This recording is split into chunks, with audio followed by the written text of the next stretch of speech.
Welcome to the Intentional Encourager podcast, where each episode brings you compelling conversations and stories designed to entertain, enlighten, and encourage. And now here's your host, Brian Sexton.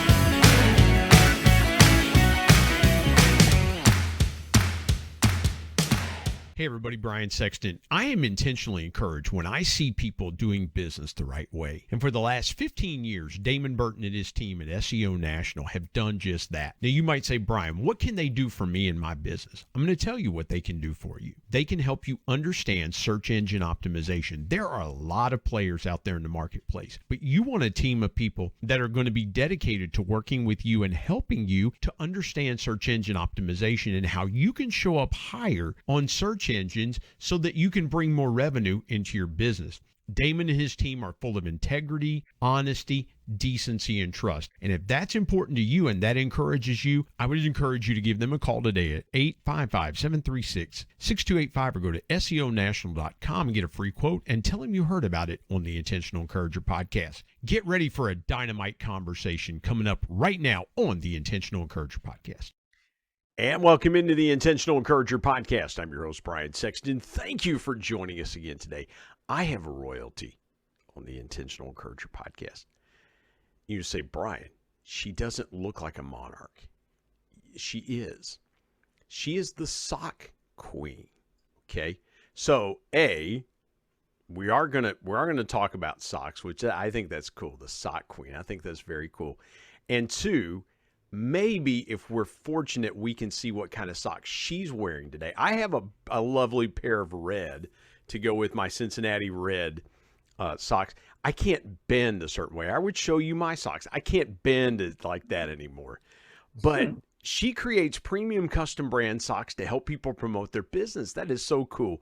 She's a certified woman-owned business owner, sports fan, turtle mom. But she today is a guest on the Intentional Encourager podcast, and that is my friend Lisa Riggs, who joins me today on the Intentional Encourager podcast. Lisa, how are you? Great. Thanks for having me, Brian. I really appreciate it. Not a problem. Let's start here. I've been asking folks about how the pandemic the last couple of years changed their life.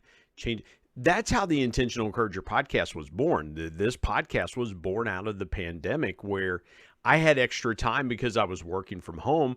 It gave me the ability to record lots of podcasts and things like that. Take me through the last couple of years. How has your business changed? How's your life changed? And what's one lesson that you learned from the pandemic that you will carry with you long after this is over? Sure. So much to unpack in that. I think everybody's got so many stories from the pandemic. I can say I'll touch business first. Business wise, I'm a small women-owned business. I was entering my fourth year, and things were going well. Revenue was up by 60 to 70% every year. I was trucking along. I was learning, and then the pandemic hit, and it was like boom, the doors just shut. And it wasn't, my pipeline of customers weren't like, oh yeah, we'll see you in 3 weeks or 6 weeks. They were gone. Everything was gone. And so I quickly pivoted to making custom face masks. And that was actually what kept my doors open during the pandemic. It ended up being more than 30% of my sales in 2020, literally did keep the doors open. And it was still a way for me to reach out to the customer base that I had developed and help them. And, because masks were required in schools and masks were required in businesses and everywhere, and so customizing them with the corporate branding or the school logo or mascot was a way that I could still participate with my customers. And well, people kind of looked at masks, Lisa. They looked at that as an expression of themselves, right? They continued absolutely. They were like, hey, we don't want people to forget who we are. We don't want, and I knew people here, forgive me for jumping in there. I knew people here in West Virginia that were making, they were doing the little home craft businesses where they would make fabric masks for people. And, it's funny. My wife took some fabric that I had. I like to dabble in pocket squares and take pieces of fabric and make them pocket squares. My wife found fabric and she was able to find somebody that we go to church with and turn them into masks. But when you made that pivot in your business, was there a sense of reacting for survival's sake or reacting for, hey, listen, we are going to get reactively proactive and we're going to be aggressive. This is what we do and this is how we do it, and we do it very well. How did you find your resilience with yourself and your business through that time? Did you find like, hey, we're going to be okay. We can do this?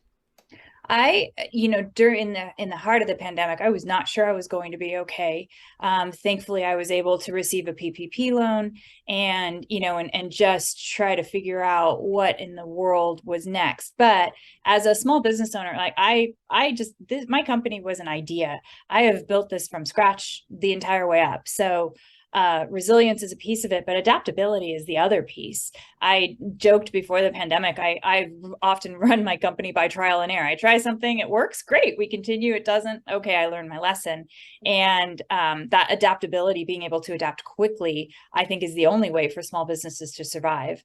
And I was in a lot of groups and, different, meetings and all these things with business owners of all sizes. And I was watching the ones who were just reeling and not willing to reevaluate their business and how they could adapt to this environment, because we didn't know how long this new environment was going to last. We didn't know if it was forever. We didn't know if it was 2 weeks. We didn't know. And so when I was listening to those people, I knew that that's not the type of business owner I've ever been, nor was going to be. I'm not going to just, I try to be proactive instead of reactive in so many things when it comes to, making big business decisions, hiring, changing product, adding a new product line. I really try to be proactive and ahead of the curve. And I feel like that's the only way I'm going to continue to scale the business and grow. Well, and here's the thing too. I love what you said there, because you were talking about nobody knew how long this was going to last, right? So you had been trucking along, knowing what you knew about the sock industry and more than that, personal branding in a different way, because I don't think people understand that, that you can use a product like socks to do a great personal branding. I mean, everybody has thought of shirts and hats and jackets and all these other things. And it's like, wait a minute.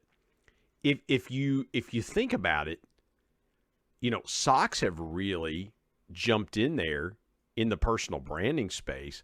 And people now, it's almost like a badge of honor, right? It's kind of like and I, guilty as charged. I love a good, fashionable, wild kind of pair of socks. I've always kind of done that. When you meet people, and you talk about personal branding when it comes to socks and things like that, what are some of the reactions because I would have to think that people go, wait a minute, Lisa, hats we know and shirts we know and other stuff we know, but come on, socks? Are you kidding me? I mean, what happens when you have those kinds of reactions from folks, and how do you kind of turn that to go, hey, let me open your mind a little bit and to think differently about this?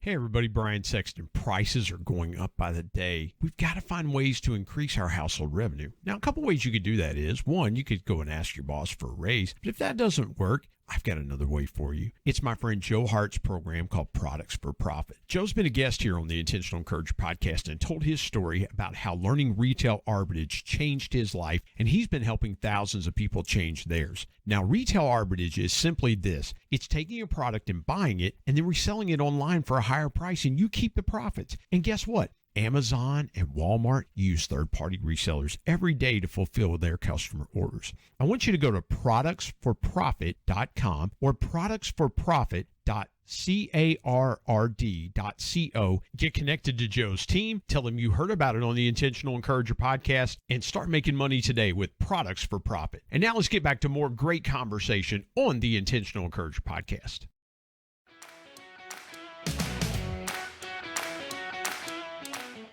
Right. I mean, I meet sock lovers all the time that they're, sending me pictures, pulling up their pant leg and showing me the socks they're wearing like that. That's fun. But I've met a lot of haters too. and the one thing we all know is like, nobody's going to like everything. So if somebody hates socks, fine. I'm not going to convince you. But when it comes to just a different way of branding, I think part of it is when people talk to me, they see my passion behind it, my belief of I do this actually for a reason, because I really think it can help you. And one of the big selling points is they're one size fits all. So all of these, and trust me, as someone with a big head, hats are not one size fits all. My family has had more jokes laughing at these, hats that sit on top of my head. And so even there's so few things out there with, that people have the traditional promotional items. But they all have to do with sizing, and who wants to ask people their size, or who wants to guess at somebody's size? It's a very awkward situation. Or if you just, you forecast and you order, you end up with inevitably, there's always a leftover box of one size. Every single year I did something at the school with t-shirts, I always had a leftover box of a certain size, and it was a different size every year. There's no way to predict. So I think a huge selling point of socks is just that one size fits all. Everybody likes them. They can wear them. One of my biggest complaints, everybody loves getting free stuff, right? And I'm a huge sports fan. And so I go to the game and we're all getting a free t-shirt, Yahoo. And I pull it and it's a men's extra large. And I'm like, well, great, I'll never wear this. And so the excitement goes. And so if we could just get socks, if people gave out socks, everybody could put them on and wear them right there. Well, or if you're like me, Lisa, I'll say, hey, I need a double X, and it's a skin tight double X, and I'm like, no, right. It doesn't work. There's what would you say, 5% of the population that shirt's going to fit? That free giveaway, 5 to 10% maybe. And so well, Lisa, you might get some pushbaut from the Barefoot community. They might reject your product. I might. I told you not. It doesn't work for everybody. Yeah. But I would have to say the Barefoot community is probably 5%. So with the socks, we'd be reaching 95%. Let's go there for a minute, because I think people in business, the when you talk to people, they'll say, hey, I want my product to hit as many people as possible. Because I've even had people in this podcast are like, well, who's your audience? And I'm like, whoever finds me. Right? Mm-hmm. That's who, because I don't believe encouragement is mutually exclusive to business people or, moms or parents or things. There's not a person on the planet that doesn't need encouragement as well, too. I would make the argument that there probably isn't a person on the planet that doesn't need socks, right? I mean, you could very much make that argument that your product is pretty universal. How, though, let me ask you this. How do you gain acceptance in a space where it should be a universal need or want? But there are a lot of people that go, well, how does that fit into my personal branding? How do I give this away as an item and people are going to be excited to get it, as opposed to some of the I hope I'm making sense with that question, Lisa. Oh, you are. No, I part of being the sock queen and running this business is I'm not a promotional product distributor. I'm not going to do pens. I'm not going to do coffee mugs. I do socks. And I believe part of the reason I do that is I believe in doing one thing and doing it at the best. And so that's what we're doing with socks. But I'm a certified woman-owned through WeBank, and they had their national conference in Atlanta in June. And so I walked into this, this giant conference center with the largest companies in the world, Delta, AT&T, Disney, Amazon, Walmart. They're all there, and they all have booths. And so I have to walk up to them and figure out how to tell them why socks are going to make sense rather than any other promotional item. And the way I actually, what I'm realizing is kind of innovating the promotional product, kind of space by offering something that is useful, that people will wear, that does fit. I did some research, and custom socks are expected to be a $60 billion industry next year. Wow. $60 billion on, and it's not just like the cute little socks you buy in the sock shop, like custom socks. And they're finding so much of that growth is in the workplace because people are offering them more and more. A lot of companies have company stores, or they want to give people something nice at the holidays. I got contacted by so many people last year that actually received socks from one of my customers, bought socks, gave it to their customers, and they liked them so much. They called me and they're like, wait, we want to give these to our customers. And they threw out the mugs and, you know, and did this instead. And it's a gift that is gender neutral. It's a gift that, you know, is appreciative. And then I work with a lot of my customers too. I call it subtle branding. Like, I think it's really important to think of who you are giving the socks to when designing. And so we like to come up with a design that the recipient will love as well as the giver, right? And so we talk about subtle branding where maybe we don't put your logo all over the sock or have it be front center. Maybe we come up with a really great design that fits your branding, and then your logo is on the top of the foot or the bottom of the foot, or we put some messaging and you know, we make it a gift that the recipients with the logo, you know, strategically placed, they still know it's from you. Every time they put that pair of socks on, they see that, they remind it. But when they're wearing them on the leg, it's just a really great looking sock. And I think that makes them even happier. Well, there's the comfort angle too. I mean, you know, I have, and I'm in full transparency. Some of my favorite socks that I like wearing are Nike socks. I just like the feel of them and things like that. I've gotten into as I travel a lot. And by the way, when I fly, and I fly American Airlines quite a bit, I'm going to start asking the flight attendants to show me their socks. If I see logoed socks, I'm going to say, hey, look, it's probably my friend Lisa Riggs and Spirit Socks that have done that. But, you know, that's the thing. I love what you said about having an item where the giver and the receiver have mutual joy about that. That is so rare because, you know, I can remember, you know, as a young adult and even into my married adult life, my mom would just say to me, she would just say, here, I'm going to give you money and you pick out your own gifts. That way I don't get you something that you want to return, or that, you know, like we were just talking about a moment ago, it's too big, too small, too whatever, right? When you think about that mutual giving and receiving, how hard is that for businesses to comprehend? Because when they're doing promotional items, somebody feels like, okay, this is going to be cool. Our customers are going to love it, blah, blah, blah, blah, blah. This is why we're doing it. I don't know that people understand a lot of the things that you're talking about with sizing and things like that. Is that a hard conversation that you have to have? I would think that would be immensely simple, right? You know, but is it hard for some of your customers to understand some of these nuances that seem to be very simple, but yet they're so outside the box to go, I really thought of it that way? Actually, you hit on the key word, which is simple. And that's what I lead with, is like, this is meant to be simple. You don't have to get everybody's size, and then when you get the product, match all of them to their sizes and distribute it. You just hand them out. As far as the designing piece, we do that for, like, I have a graphic designer on staff. We do all of the designs. We come up with multiple designs, so you have choices. Like, it's a fun process.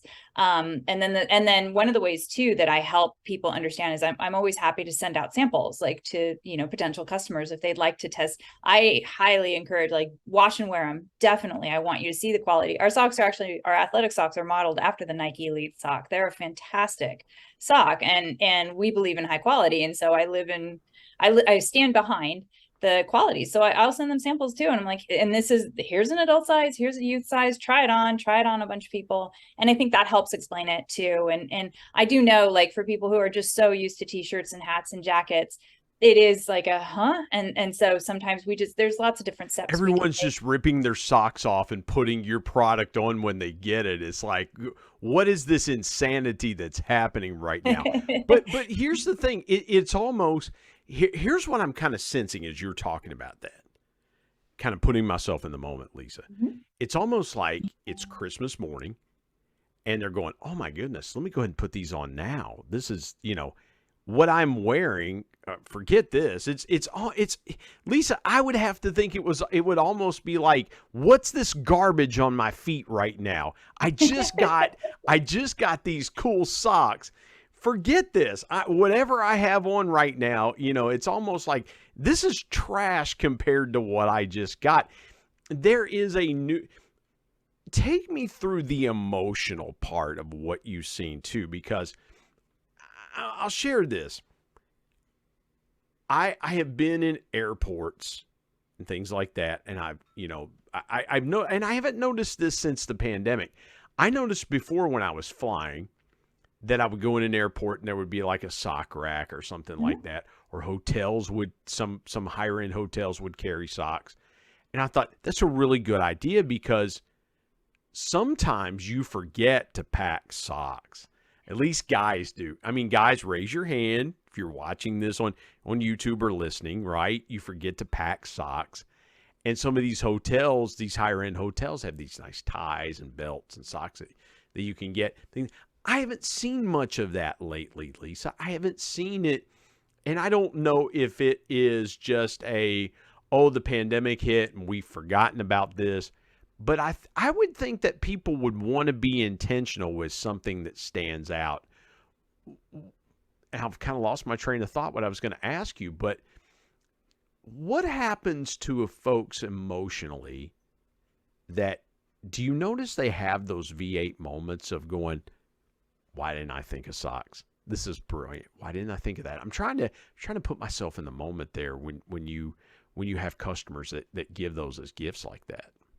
Definitely. I mean, and I've had more repeat customers come back because either like they've sold out or given to so many away so fast because it was such a great item. And I think part of the fun for my customers is often the people they give the socks to are sending them pictures and videos of them wearing the socks. And so it becomes this like crazy fun, experience for everybody just over a pair of socks. And I really think a lot of it for us, like we really work hard to create a design that sells itself basically.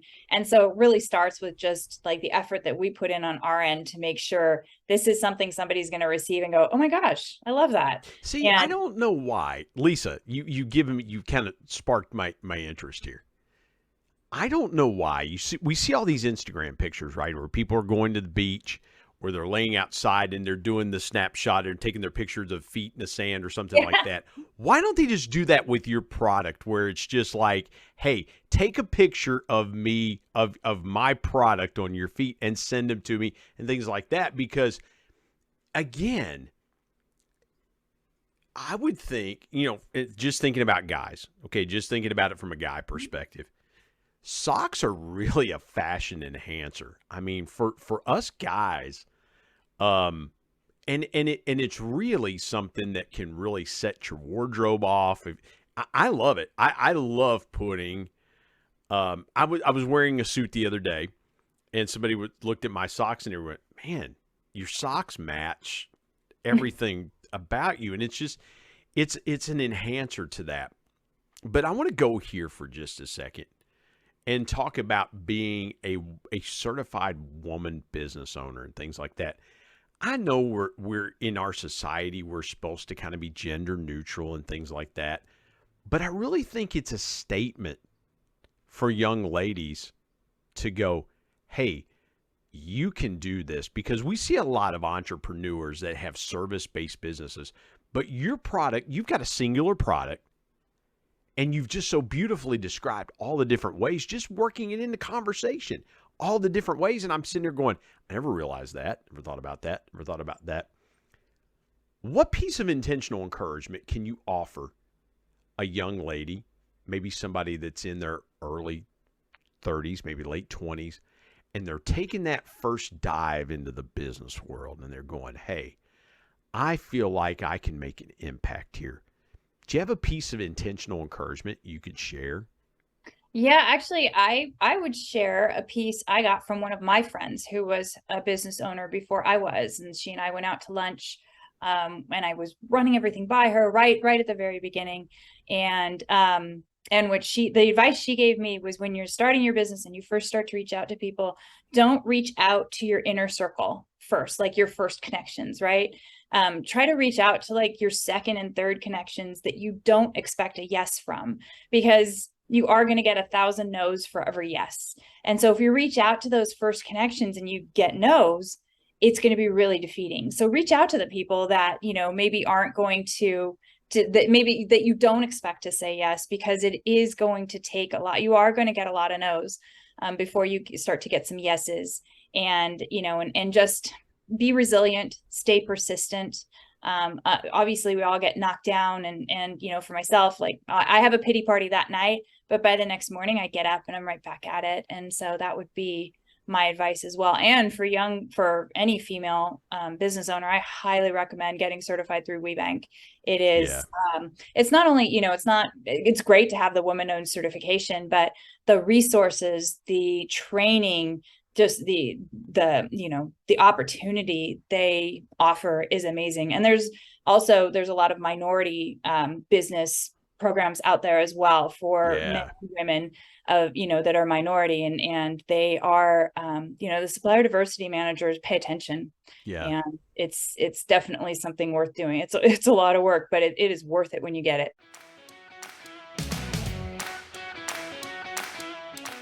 Hey everybody, Brian Sexton. Dreams are powerful pieces of intentional encouragement. We all have them. If you're a business owner, you've probably always dreamed of taking your sales to levels you've never seen before. I've got a guy that can help you with that. His name is Brad Norwood. My good buddy Brad has been on the Intentional Encourager podcast as a guest before, and he is a dream specialist. His company, Dreamit Pro, offers incentive packages to travel to places such as the Masters, Kentucky Derby, the Super Bowl, even exotic places that you've always wanted to take your team, but you just didn't know how to do it. Brad's your guy. And oh, by the way, Brad's a certified bucket list coach, so he can help your team members achieve their personal dreams as well. I want you to go to www.dreamitpro.com and find out more, or call him directly at 479-466-6907. And by the way, tell him you heard it on the Intentional Encourager podcast. Let's get back to more great conversation here on the Intentional Encourager podcast.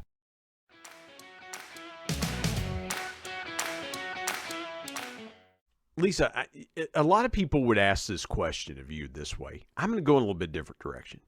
Sure. What was the easiest part about getting into business and doing that? Because people will say, oh, what's the hardest thing you've overcome, or what's the biggest challenge, things like that. I don't want to know about that, because, again, I believe this way. I believe if you can give someone something to do that's easy to do, it starts to grow an encouraging seed inside of them. We know that if a hurdle is ankle high, we should be able to step over that. It's like, okay, yeah, I can do that. Sure. And then the higher hurdles start to become easier because we can just step over them. If we stepped over the first one, we step over this one. So for you, what was the easiest thing for you about going into business and becoming an entrepreneur?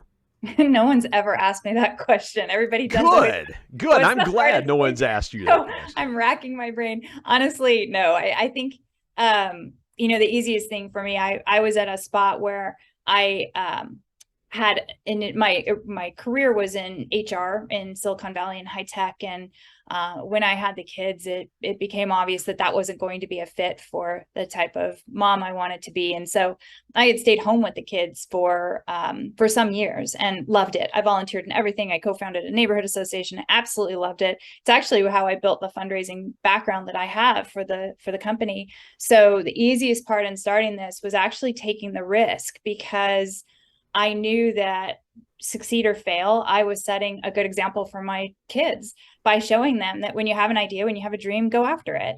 And so I knew that I would at least be setting that example, regardless of the outcome. That's awesome. And I'm just jotting a couple of notes down here. Sure. So I got to ask you this. If you could kind of jump back to when you first launched your business, if you were one of the mentors in your network, and Lisa then reaches out to Lisa now, what's the one piece of advice you think you would have given yourself when you got started? Get a mentor. Or, you can't really afford, when you're usually starting a business, unless you've got funding, you can't really afford to go get a coach or anything like that. And I used SCORE. I had a mentor through SCORE, which is, free to small business owners, but I think if you can get a mentor that's going to be that, you can meet regularly with, that is going to help you grow your business instead of, I haven't ever found that one mentor that is like that person that I can talk to month over month and really guide me. Most of it has been, self-run. And I'm sure I could be farther along if I had somebody who had done it before telling me, or giving me advice on where to go. So that would definitely be my advice. Okay, I got to ask you. Sure. Share with me your best sock story from your business. Share with me the story that it was like, okay, I know I've got something here. Maybe, it could be Okay. a client or something like that, but share your best sock story with me. So, so I started the business with the socks mostly as fundraisers because that was my background. And so I work with, I work with quite a few organizations, schools, nonprofits, sports teams, et cetera, for the bands, for the fundraising part, as well as I have that corporate part. And so we kind of make them for all sorts of things. So on that fundraising end, I work with various World Down Syndrome organizations, because World Down Syndrome Day is March 23rd and their hashtag is #lots of socks.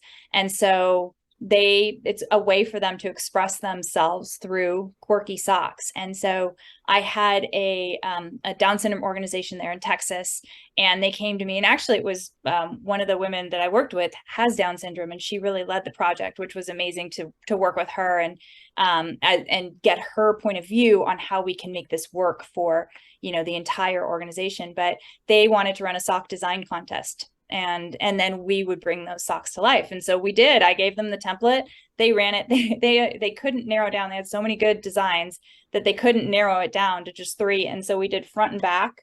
Like, this design is the front of the sock, this design is the back of the sock. And we ended up doing 5 designs on 3 socks. And then we produced the socks, we helped them like run through every step of it. And then on World Down Syndrome Day, they got to wear socks that they had designed themselves. So I always thought that was really cool. I imagine them like walking around town with their socks on, especially the artists that were the sock winners thing, and like telling people like, I drew these, I made these. And their theme too was like Down syndrome rocks, and like they just had really great themes that were incorporated into it. And so that's one of my favorite stories. That is so cool. That is so cool. Listen, I didn't know that we could talk for 30 minutes about socks. This is so cool, because you've given us a lot to think about today. Because Lisa, and we've got more in part 2 of our conversation where we're going to hear your story. But I don't know that what I see with you is, what you're telling us is, there are lots of ways to promote your business. There's lots of ways for you to make a difference in your customers' lives. There's lots of ways to do this.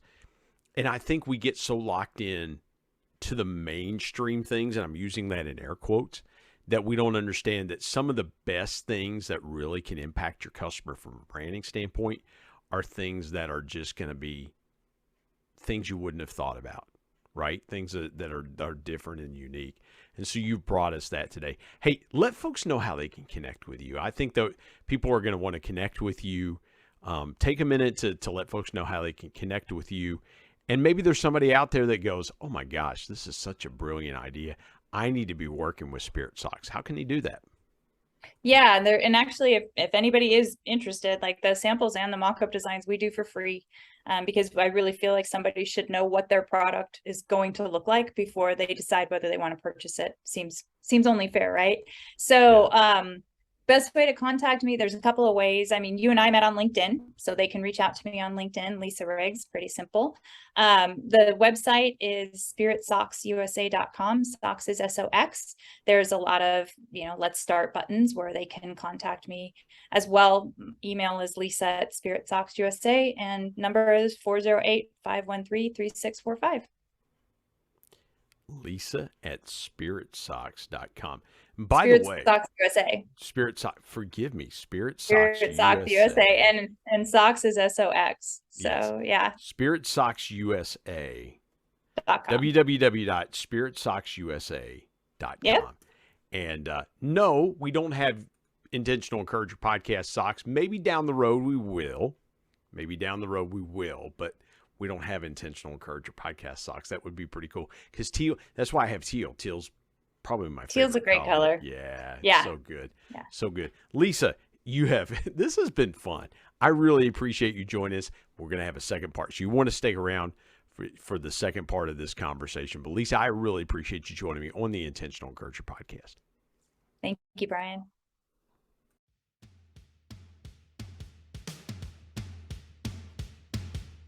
My thanks as always to producer Bryce Sexton and technical advisor Matt Means. And of course, the ultimate thanks goes to the Lord Jesus Christ, who provides intentional encouragement every day through his word. If you're not subscribed to the Intentional Encourager podcast, hit the subscribe button wherever you get podcasts so you don't miss an exciting episode where you can get encouraged and stay encouraged. And remember, anyone, anywhere, at any time, any place can be an intentional encourager.